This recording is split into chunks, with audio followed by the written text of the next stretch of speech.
And that basically tells individuals, look, it's going to be more expensive if you buy these emissions intensive products, but we're not trying to make you poorer overall. Like, we're trying to incentivize the right behavior, but we're also going to dull the pain by giving you some of that money back. And that's a very effective way to kind of bring people along on these policies.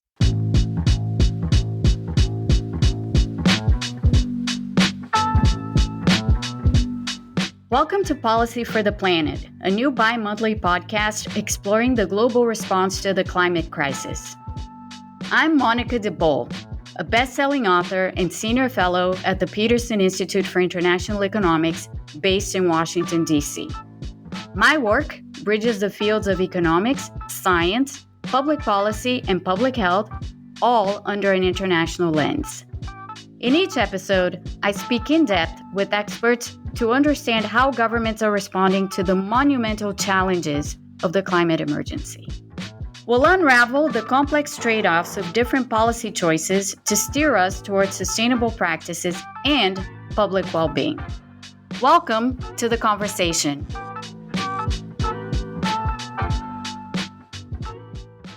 Carbon pricing has long been rated by economists as an effective and efficient tool for fighting climate change.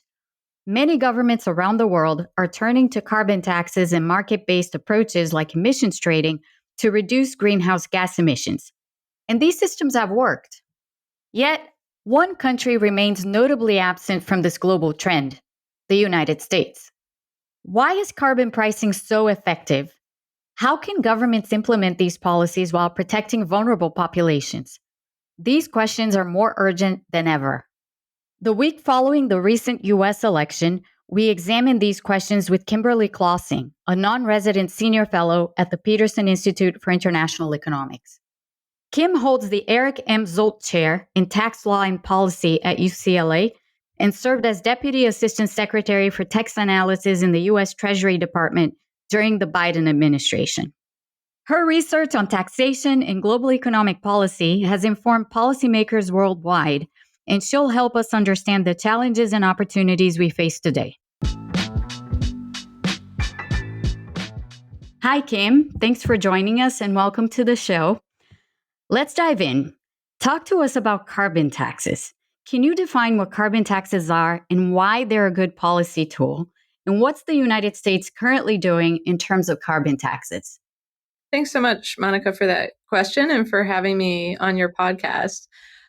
So carbon taxes are a tool that are particularly beloved by economists throughout the political spectrum. It's one of the few areas where I think if you polled 100 economists, you'd get at least 99 of them really in favor of carbon taxes. And the reason economists like carbon taxes is because they respond very directly to the negative externality in question. And so the negative externality is the fact that there's too much greenhouse gas emissions in the world.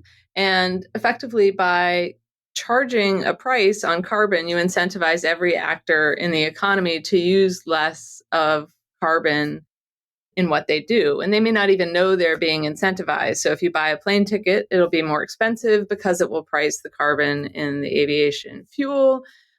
If you're a firm and you make your building more weather resistant, that will save you on energy costs. And so it really incentivizes every actor in the economy to do what we need to do, which is to cut down on these greenhouse gas emissions. There are, of course, different ways to implement carbon taxes. One can do a straightforward one that's kind of upstream, where you just charge at the coal mine and at the natural gas facility and at the oil well, and then you let the prices kind of affect everything in the economy. Or some countries rely on industry-only carbon pricing, where they just take certain industries and they apply the carbon tax there. You can also do an emissions trading system, which is quite similar to a carbon tax, and many people think equivalent, where you basically allow companies and electricity producers to produce a certain amount of greenhouse gas emissions, but you charge them for each unit by setting up a system of tradable permits effectively, or these emissions trading systems. And that likewise will internalize the incentives of firms and actors to reduce emissions because they know that there's an opportunity cost associated with every permit that they use. They either have to pay for the permit or they aren't able to sell it. Right. So they're a very effective tool. They've been shown in big meta-analyses to reduce emissions. And that's really the North Star here. We want fewer emissions. And you can see in the literature that carbon taxes and ETS systems are quite effective. The United States at present isn't employing this tool at a national level. I have argued that they should strongly consider doing so. And we could talk more later about the prospects for that. There are some subnational jurisdictions, however, that are employing this tool. And I think the most aggressive one is California, the state that I'm talking from today, which has an ETS system that's been quite effective. Others on the West Coast are interested in carbon pricing. So you see the state of Washington, for instance, adopting that. And then there is a northeastern group of states, sometimes referred to as RGGI, which has a more modest regime at a somewhat lower price and a more narrow band of effectiveness, but it is a step in that direction as well. Excellent. But since you started talking about this and you started hinting at where the US is relative to other countries, can we talk about that for a second? I mean, if we were to look globally, how does the US compare to other countries in carbon taxes or carbon markets, ETS systems, in the various forms that this can take? Yes. So if you look at the world as a whole, and the World Bank actually tracks this, about 24% of emissions are covered by some sort of carbon pricing regime. The share of rich countries that use some sort of carbon pricing regime is much higher than that of poor or middle income countries. If you look at the OECD, which is kind of the rich country club, and you take out the United States, you'll see that over half of emissions are covered by some kind of carbon pricing regime. If you look at the biggest countries of the world, the G20 jurisdictions, there are 17 of them that are either doing some form of carbon pricing or ETS or working toward implementation. Brazil and India are working toward it. The other 15 of the 17 have it. And then there's three exceptions. Those exceptions are the United States, Saudi Arabia, and Russia. There is a fair amount of consensus among the biggest countries, among the richest countries, and really worldwide that this is an extremely useful tool. And I think there's a good reason for that consensus. If you look at the alternatives, which might be, for instance, subsidizing companies and individuals to use cleaner energy, that's helpful in many instances, but it's also very expensive. And most countries are fiscally constrained, including the United States, and there are limits to what we can do with a subsidy-based approach. So I think many jurisdictions have decided that pricing is a really helpful tool in the toolbox. And if you're worried about the difficulty of pricing, jurisdictions have also found ways to ease that political problem. So, for instance, you can start with a system of free allowances where you give industry their allowances for free. That still incentivizes them to take the cost of the allowance of the permit into account, because if they use a permit, they can't sell it on the secondary market where they can trade, right? But it does make it sort of the income effect, as economists would think of it, of this transition easier to bear. And then slowly you can phase out those free allowances. So you're already sort of incentivizing the right policies and the right adoptions by individuals and companies, but you're not kind of forcing all of the economic burden onto them all at once. And likewise, with a straightforward carbon tax, you can start at a low tax and increase it over time. Canada had that approach, right? Starting very modestly, increasing over time. And that gives firms and individuals more time to adjust. And it's probably a really sensible way to go forward, because you don't want to make things more expensive without there being alternatives for people, right?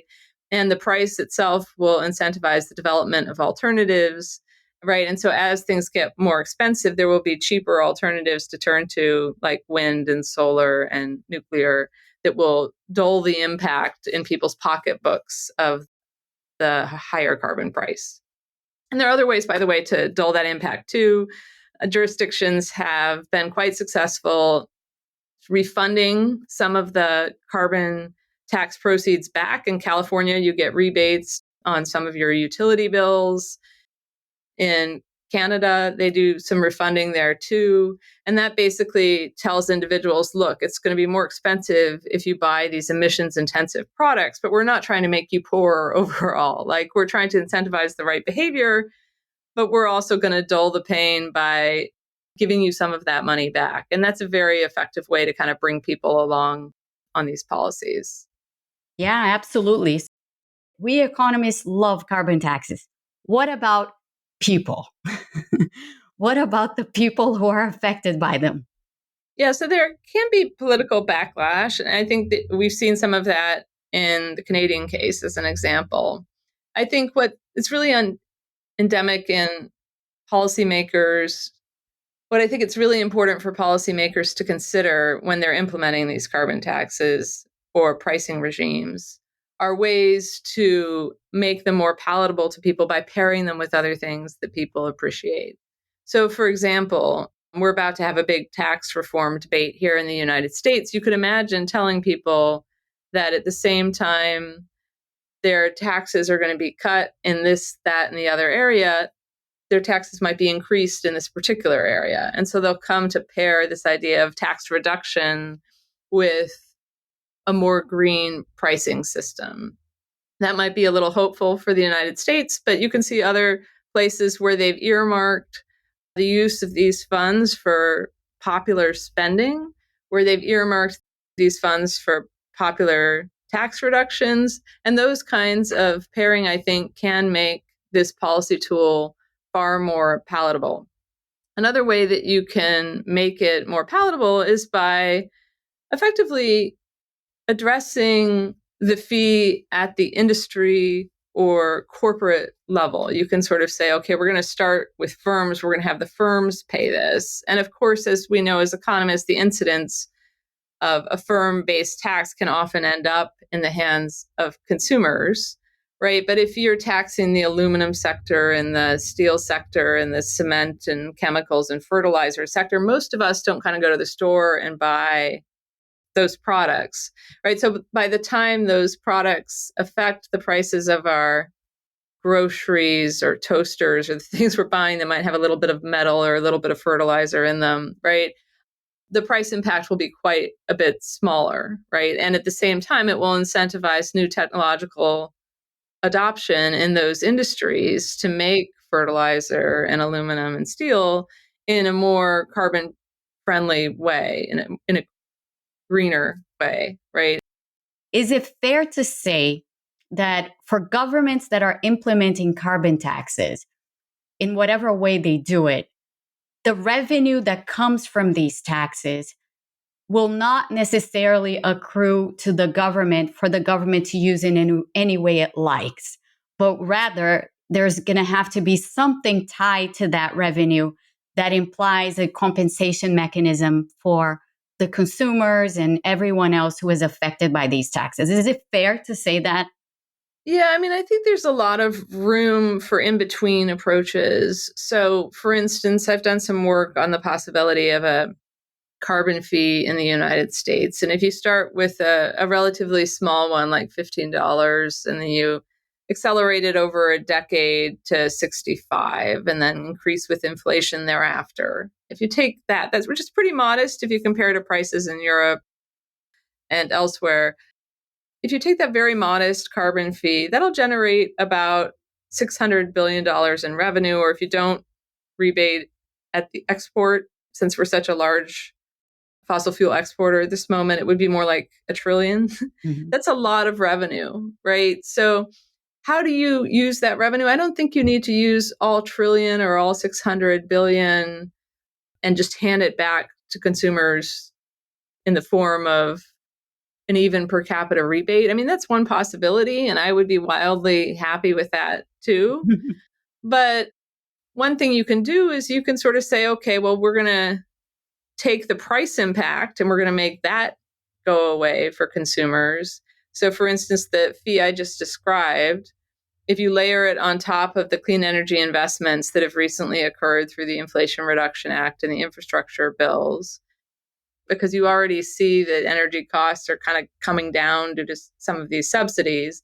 And that leaves you a lot of revenue to do other things, right? Maybe you could say, okay, we really want to expand the child tax credit, but we've got a lot of deficits and we're not sure we can afford to do that. But if we spend this carbon fee revenue on that, right, we can make child rearing easier in the United States at the same time that we're making sure that households aren't impacted on their utility bills, right? So you can really have it both ways. There's enough revenue here to take away the impact at the household level, but to also buy some other good things that your constituents might want. And one thing that you have noted in your work is that carbon tariff proposals in the federal government have been protectionist. Can you explain more about this? And also, why would some policies be protectionist measures in disguise? Yeah, so my concerns about this are smaller than they were a few days ago. So let me explain why that is. But if you go back and you look at recent legislative approaches that members of Congress have put forward, there's two that are particularly prominent. One is the Foreign Polluter Act, which Senator Cassidy and his collaborators put together. That's the one that I worry is protectionist. It only charges foreign products for the pollution content in the imports. It doesn't apply a similar fee to US products. So basically, you're telling Mozambique that if they want to produce aluminum and send it to the United States, that they have to pay for their carbon emissions, despite being quite a poor country. But US firms don't, right? And that just seems to be both morally problematic and inconsistent with our longstanding US principles of treating our trading partners in a non-discriminatory fashion by World Trade Organization and GATT rules, right? Which is something we've tried to do more often than not, even in recent years. The Clean Competition Act, which is offered by Senator Whitehouse and some of his collaborators, that takes a non-discriminatory approach. What that does is it sets a carbon intensity standard for both US production and foreign production. And if you're over that standard, you start paying a fee. So it's similar to a carbon border adjustment coupled with a pricing system like that used in the European Union. It's different because it only applies above the threshold, right? And when you say the European approach, you're talking specifically about the carbon adjustment tax, Yes. the CBAM mechanism, so the carbon border adjustment mechanism. Can you just very briefly explain it? Yes, yes. So the carbon border adjustment mechanism is the first policy of its type, really, in the world that Europe has just started implementing. And the fees aren't in effect yet, but Europe is now collecting data from countries that sell certain products into the European market, and it will start levying fees in 2026, and the fees start getting kind of serious in size in about 2030. So if you're a German producer of steel, right, you're at a disadvantage relative to trading partners around the world because European Union is imposing these carbon prices. And the carbon prices are being imposed gradually by the removal of free allowances, right, that we talked about earlier. So what they're doing is saying, okay, importers, we're going to treat you the same as we treat our domestic European firms, so that when your good comes across the border, right, it too will face a tariff, but the tariff isn't really a tariff in a protectionist sense. So I've done some analysis with co-authors of the aluminum sector in Mozambique, and they're kind of the poster child of someone who could be hurt by this policy. But if you look at it, European aluminum prices will rise relative to the rest of the world because of the removal of these free allowances. So if you're Mozambique and you're sending aluminum into Europe and you pay that fee at the border, you're also going to get a higher price when you sell into Europe. So there's two effects here. And whether that's bad for Mozambique or not depends on the net effect of whether they're cleaner or dirtier than the average producer sending into Europe, right? If they're equally dirty as the average producer sending into Europe, like that price increase will match their carbon fee. Mm-hmm. One thing that Mozambique could do in response is they could levy a aluminum sector only carbon fee. And then they would convert that tariff revenue into domestic revenue. And then the country of Mozambique as a whole might even gain from this, right? Because they'll have additional tax revenue that's pretty efficient. They won't have to pay the tariff at the border, but they will get this higher price from the Europeans. So I think how countries respond to this is very important. So I don't think they're going to pursue a carbon tariff like the Cassidy bill, the Foreign Polluter Act, because that would be tying their protectionism to climate change, which isn't something that Republicans are wild about talking about in the first place. I think it's more likely that they'll just do tariffs writ large, and they might be higher on some countries than others. Understood. And thank you for bringing up the elephant in the room. Continuing with the elephant in the room, though, I do have to ask you whether you think, because of everything you've just said, the United States will likely fall further behind, because it already is behind, but will fall further behind the European Union and China in the green transition. So one key question is whether the current subsidies that have been put in place by the Inflation Reduction Act continue or not. The Republicans in the House have already made one attempt to repeal those subsidies that, of course, died in the Senate, which was controlled by Democrats in the past and is right now until January. But you might imagine that they'll be less constrained when they have a Republican Senate and Republican president, right? So if they wanted to, they could repeal the Inflation Reduction Act tax subsidies. Whether they will do so or not is an interesting question because there's political costs to doing so as well. There's been a lot of new investments and new job creation undertaken in these sectors. There are a lot of powerful business interests that have benefited from these tax credits already and that have a strong stake in their continuation. But I think the good news there is the energy credits and the solar and wind space are quite effective, as well as the nuclear credits. And I think there will be strong pressure to keep those in particular. I think the EV credits are less effective. And so one might speculate that, well, they'll get rid of those, especially because Republicans have been quite vocal in their disdain for those. Will there be new environmental initiatives under this administration? No, I don't think there will be anything new that would help the transition. I think the best we can hope for is that they aren't able to repeal what's been done in the past. I would expect some regulatory rollbacks, and I think those will harm the transition in the United States, thus putting us further behind. And, it's possible that more draconian things would happen as well to set us further back. I would also point out that we're not exactly on the frontier at present, that in some sectors like solar and EVs, China has a huge advantage relative to the United States. So this is not about keeping us at the frontier. It's about preventing us from falling further behind. And I have some grave concerns in that area, and I don't really have certainty yet about what will happen. Yeah, uncertainty is the name of the game at the moment. Yes. You've written about this in the past, but do you think there's any feasibility for the US, EU, and China to come together to tackle the green transition through similar policies or tax measures? I know it's pie in the sky.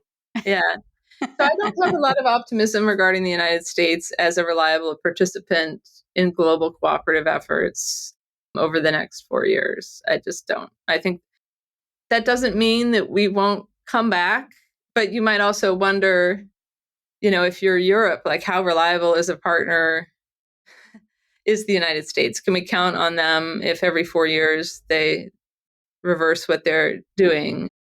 So I think that given the policy platforms of Trump and the fact that they've now been approved by the voters twice, I think I would be quite cautious about the US as a partner in the time ahead. This doesn't mean that the Europeans and others can't pursue really important global collective action in the time ahead. I would point out that the United States is less than 1/8 of global emissions, right? That means 7/8 of it are other countries, right? And so there's a lot of room for collaboration in a plurilateral basis that excludes the United States, including on things like carbon border adjustments. You could imagine a situation where Europe and Canada and the UK and Australia and Japan try to do a unified version of that, right? And try to help bring along lower and middle income countries into some sort of minimum carbon pricing agreement. And I think that there's a group of IMF researchers that have said that that could be quite effective, and that one could imagine tiers of pricing commitments where lower income countries had lower pricing commitments than middle income, than higher income. And I think that that approach could be extremely effective in sort of overcoming this global collective action problem by bringing more countries into the fold and by sort of making a unified set of rules about how we carbon price and how we treat the border. And I think those that don't like the European carbon border adjustment approach are often complaining in part about the lack of multilateralism there, about the fact that Europe just decided to do this thing.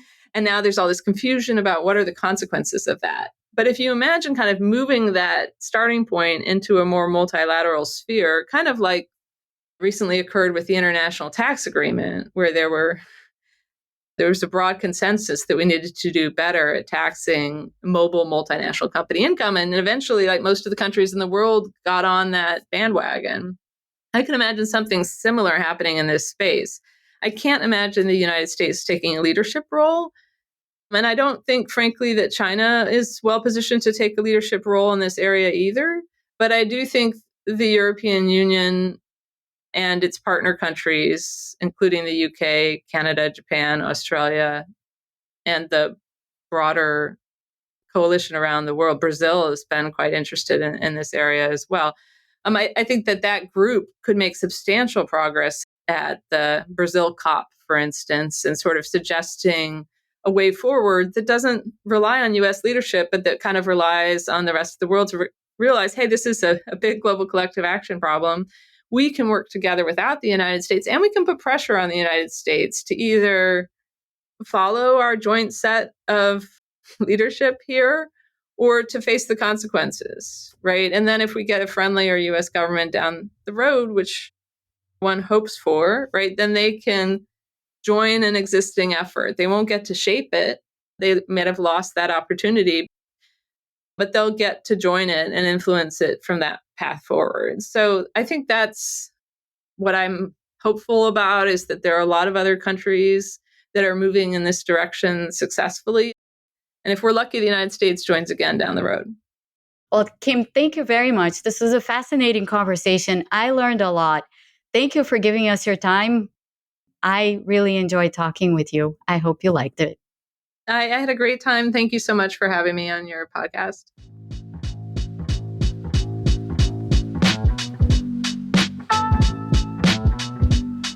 Thank you for joining me on Policy for the Planet.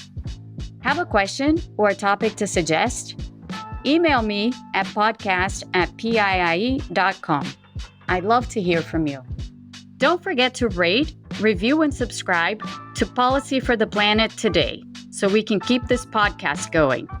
And even better, please share our show with your friends and colleagues. Special thanks to Jennifer Owens and Alex Martin, our producers, and Melina Kolb, our supervising producer. This podcast is brought to you by the Peterson Institute for International Economics. Learn more at piie.com. Until next time, here's to creating meaningful impact.